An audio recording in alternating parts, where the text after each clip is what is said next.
படத்துல நல்ல நரைச்ச வெள்ள முடியோட கையில ஒரு தடியோட கூர்முருகு போட்டு நடந்து வந்து, முருகா சுட்ட பழம் வேண்டுமா சுடாத பழம் வேண்டுமா என்று கேட்கிற கேபி சுந்தரம்மாள் நினைச்சீங்களா?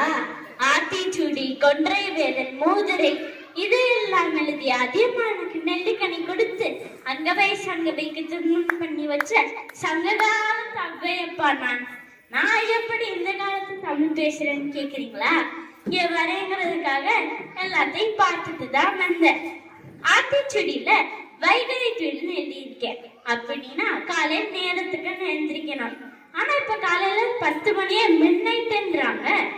நுண்மை நுகரேன்னு எழுதியிருக்கேன். அப்படின்னா ஆரோக்கியம் இல்லாத சாப்பாடை சாப்பிடாதே. ஆனா இப்பெல்லாம் ஃபாஸ்ட் ஃபுட் சாப்பிட்றதா ஃபேஷனாமே.